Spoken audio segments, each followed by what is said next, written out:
It did not take very long for the Mets owner Steve Cohen to make some big moves. On Friday, Cohen and the Mets parted ways with general manager Brodie Van Wagenen, as well as other members of the Mets front office. He also hired former Mets GM Sandy Alderson as team president. So what do you guys think of this move? What does this mean for the Mets in the upcoming season? Jimmy, I'm going to start with you as the Mets fan. What do you think?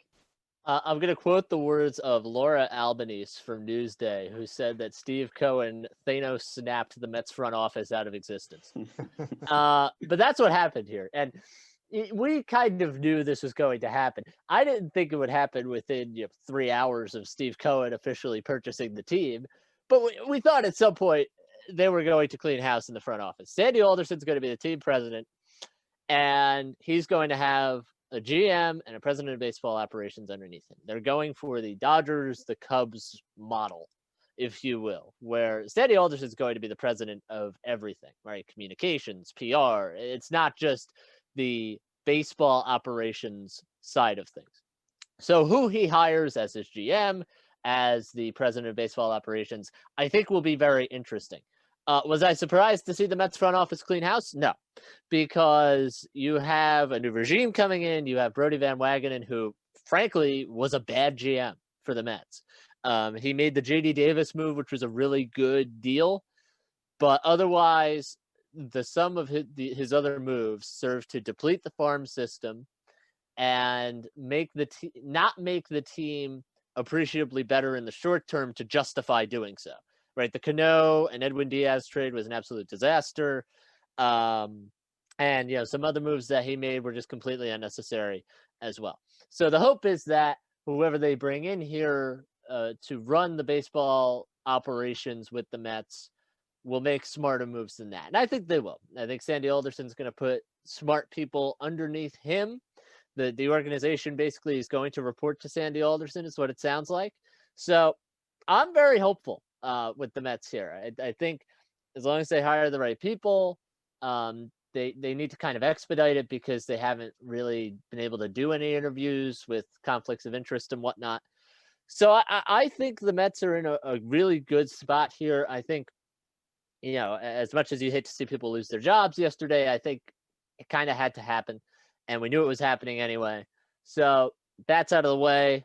Now the Mets can build a front office, can build an analytics department, which they don't really have right now, and move on with this organization. So I'm really hopeful for what the Mets are going to do here in the coming weeks and months.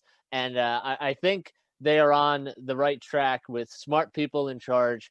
And hopefully, they bring in even more smart people here within the next couple of weeks. Yeah, Mets fans should really be ecstatic. I mean, that your owner is 100% in. When things like this is premeditated. I mean, Steve Cohen was a minority owner. I'm sure he was in the shadows just looking at the Mets the last couple of years and wondering, if I get this team, I'm doing this, I'm doing that, and I'm doing this, and I'm doing it right after I sign at the bottom line. And that's exactly what he did. You clean house. And again, I don't think we're not expecting Steve Cohen to say, all right, I'm going to start throwing $400 million in my payroll. I mean, he could absolutely do that because, again, as an owner, he hasn't lost anything because of the pandemic.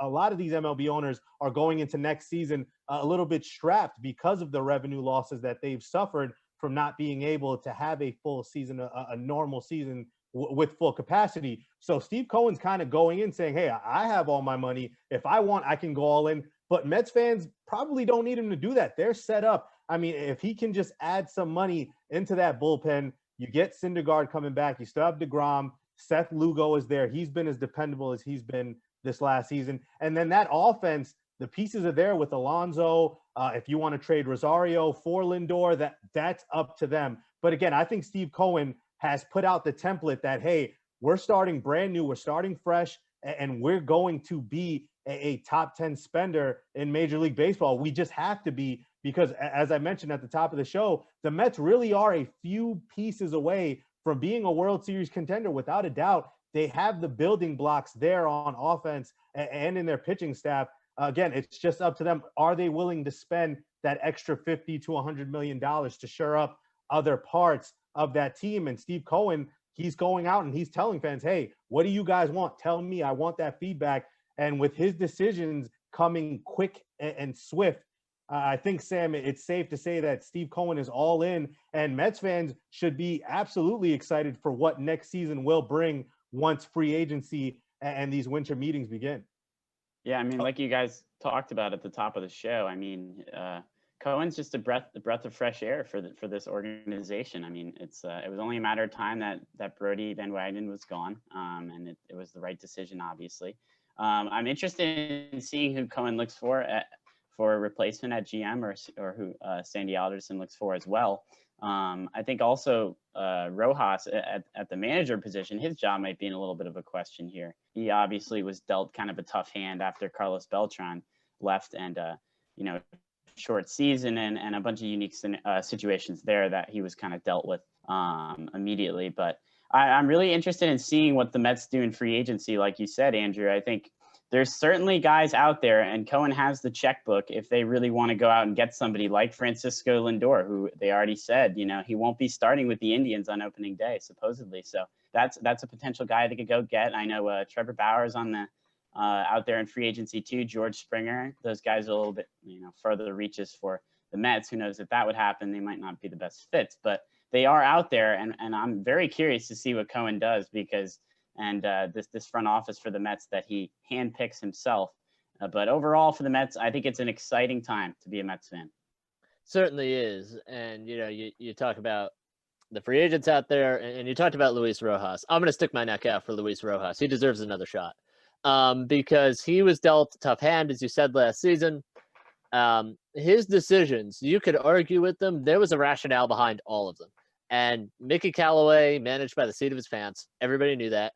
And Luis Rojas didn't do that. He had good reasoning for his decisions. Did they not work out sometimes? Yeah. But he has the respect of the players.